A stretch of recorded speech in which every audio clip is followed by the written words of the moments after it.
Hello students, रचनास creation कच्ची से कलम तक में आप सबका स्वागत है। आज प्री की क्लास में है इकोनॉमिक्स की क्लास। इकोनॉमिक्स का एक बहुत ही फेवरेट टॉपिक है और हमेशा से रहा है फेवरेट टॉपिक, वो है बेरोजगारी। फेवरेट इसलिए क्योंकि किसी भी प्री परीक्षा में बेरोजगारी से क्वेश्चन ज़रूर पूछे जाते हैं। गरीबी एवं बेरोजगारी, तो गरीबी टॉपिक मैंने कंप्लीट करा दिया। अब आता है बेरोजगारी। बेरोजगारी में भी दो पार्ट में क्वेश्चन आते हैं, इसलिए मैं आपको ये टॉपिक भी दो पार्ट में कंप्लीट कराऊंगी। एक तो ट्रेडिशनल क्वेश्चन यानी परंपरागत क्वेश्चन जो कि आते हैं एनसीईआरटी से, और कोई एक बुक से कर सकते हैं हम, जैसे कि एस.एन. लाल, जो भी आपके पास हो, मिश्रा एंड पूरी हो, उससे भी कर सकते हैं। तो मैं आपको ट्रेडिशनल और इसके बाद कराऊंगी योजनाएं यानी कि प्लानिंग्स, यानी बेरोजगारी से संबंधित कौन कौन सी योजनाएं चल रही हैं। ये होता है करंट अफेयर्स प्लस ट्रेडिशनल, पुरानी योजनाएं और नई योजनाएं मिला के क्वेश्चन पूछा जाता है। तो बेरोजगारी टॉपिक को, या यूं कहूँ कि इकोनॉमिक्स का कोई भी टॉपिक होता है ना, वो दोनों ही पार्ट में पढ़ा जाता है, एक तो करंट अफेयर्स और एक ट्रेडिशनल, क्योंकि इकोनॉमिक्स जो है वो बिल्कुल करंट से रिलेटेड सब्जेक्ट है। इसको आप सिर्फ ट्रेडिशनल पढ़ के कवर नहीं कर सकते। मैं अपनी इकोनॉमिक्स की हर क्लास में आपको यही बताती हूँ।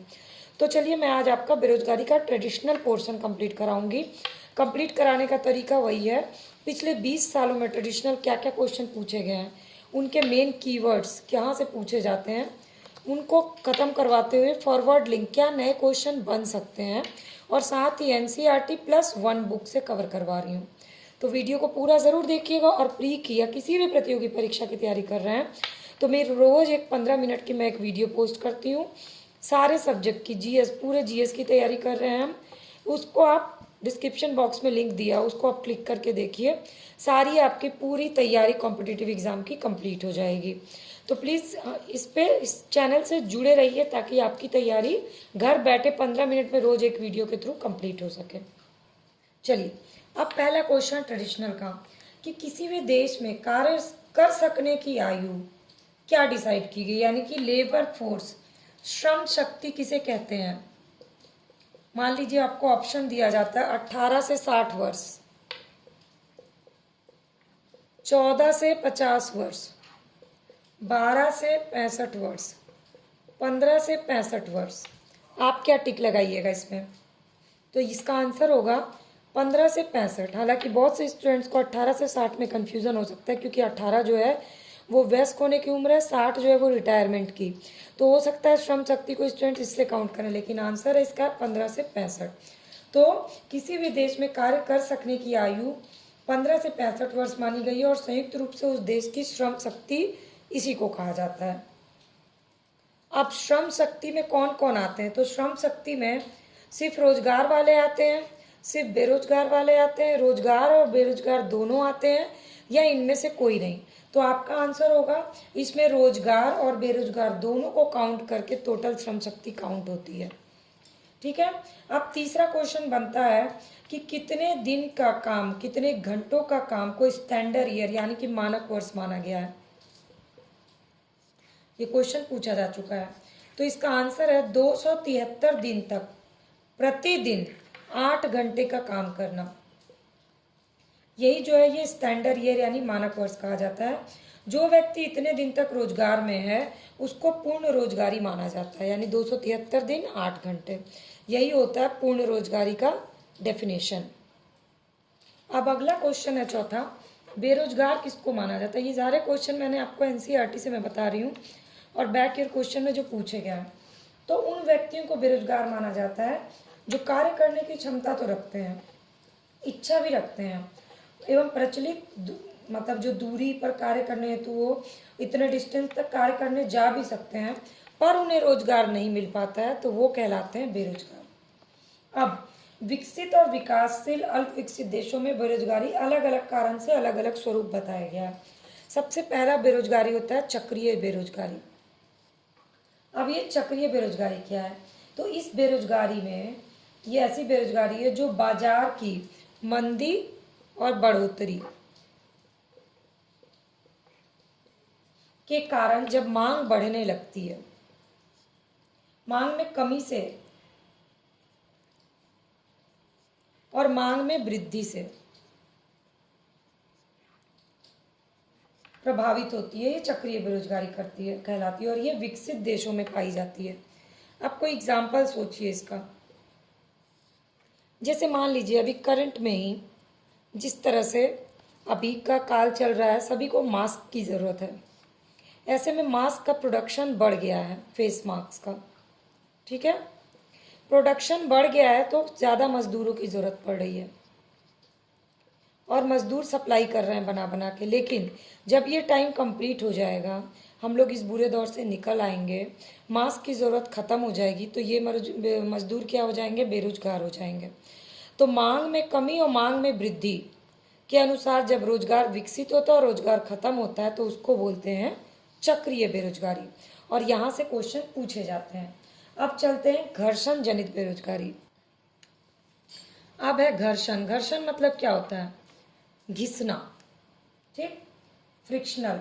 तो घर्षण जनित बेरोजगारी जो होती है ना, सही मायने में मान लीजिए किसी ने एक रोजगार छोड़ दिया और दूसरे रोजगार की तरफ वो कोशिश कर रहा है, तो ये जो बीच की अवधि होती है ये होती है उसकी बेरोजगारी की।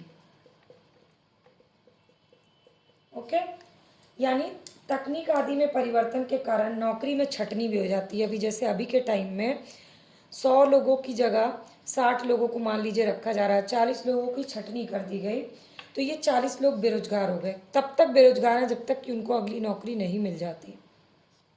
तो ये जो बीच का ड्यूरेशन होता है ना, ये होता है घर्षण जनित बेरोजगारी। अपने आप को घिसते रहते हैं अगली नौकरी के लिए। और ये भी परंपरा जो कहाँ दिखती है, तो विकसित देशों में ज़्यादा दिखती है। अब तीसरी बेरोजगारी है संरचनात्मक बेरोजगारी। तो संरचनात्मक बेरोजगारी,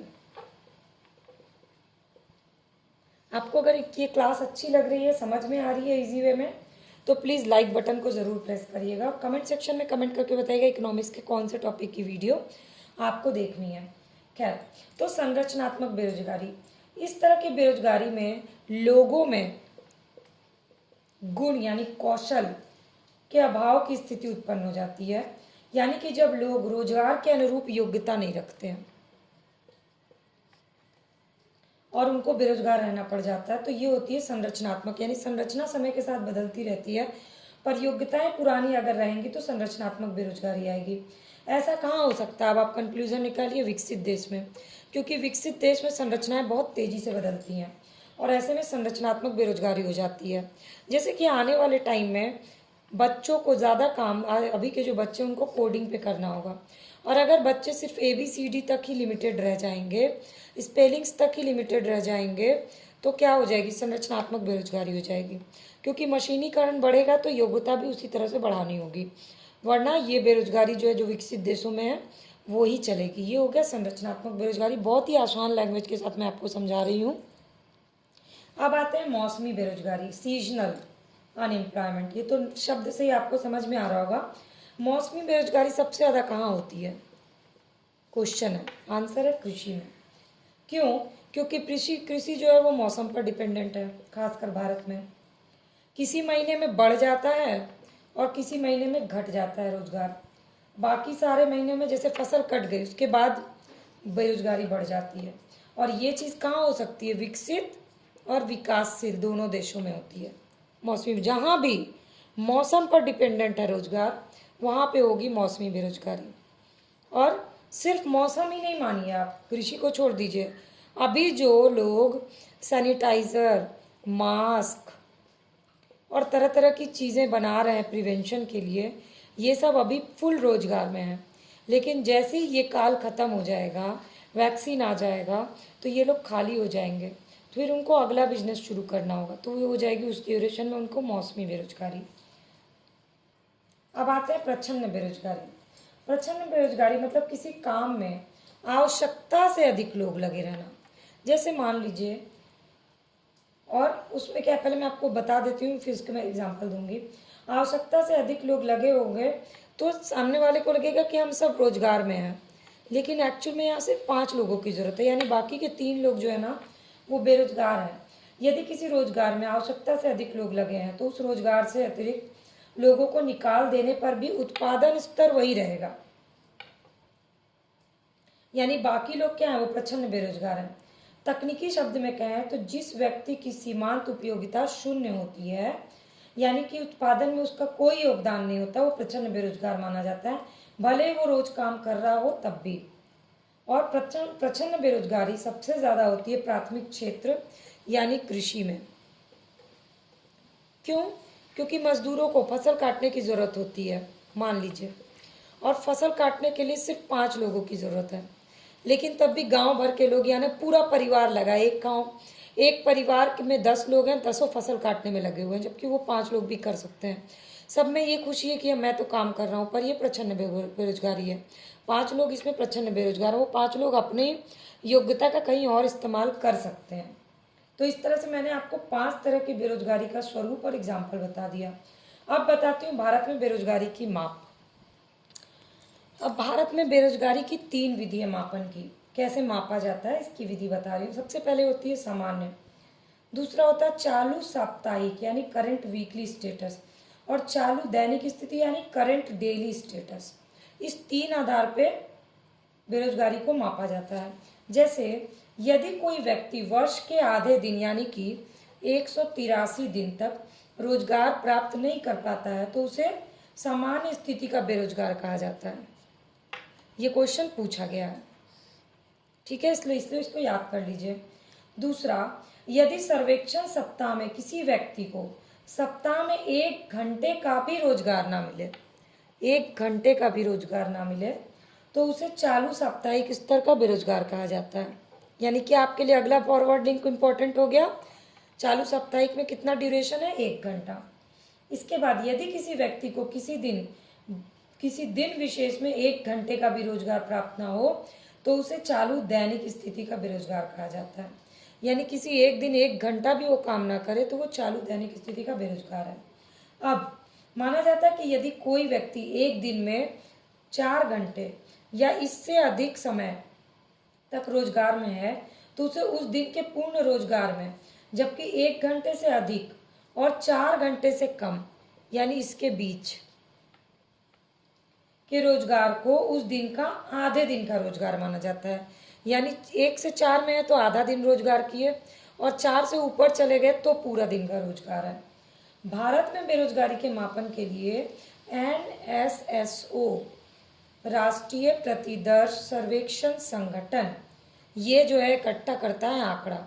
तो आपसे ये क्वेश्चन पूछा गया है कि बेरोजगारी का मापन करने वाली संस्था कौन सी है भारत में, तो इसका आंसर राष्ट्रीय प्रतिदर्श सर्वेक्षण संगठन NSSO।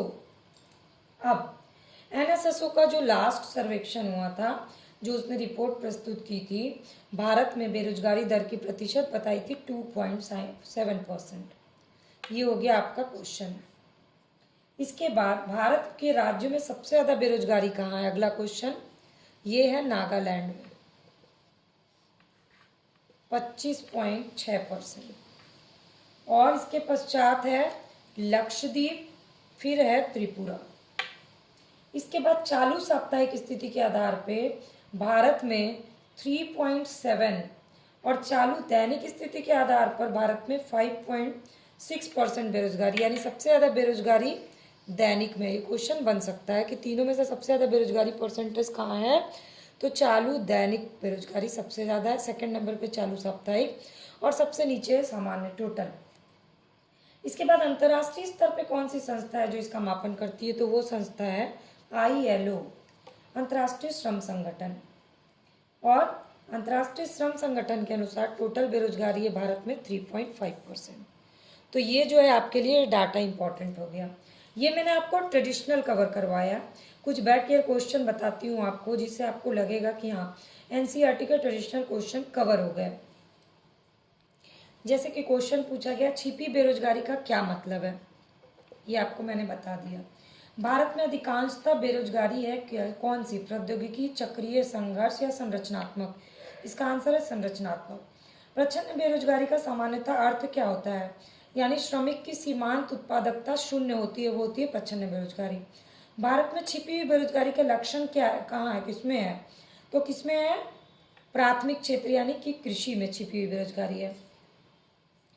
इसके बाद भारत में बेरोजगारी की माप करने वाली संस्था कौन सी है? NSSO। NSSO से कई बार क्वेश्चन पूछे गए हैं कौन, तो इसलिए आपको NSSO आपके लिए इम्पोर्टेंट है। इसके बाद है भारत में बेरोजगारी एकत्रित करने वाला प्रकाशित किया जाता है एक लेख, वो कौन प्रकाशित करता है? एनएसएसओ प्रकाशित करता है। निम्नलिखित में से कौन सा एक बेरोजगारी के लिए उत्तरदायी नहीं है?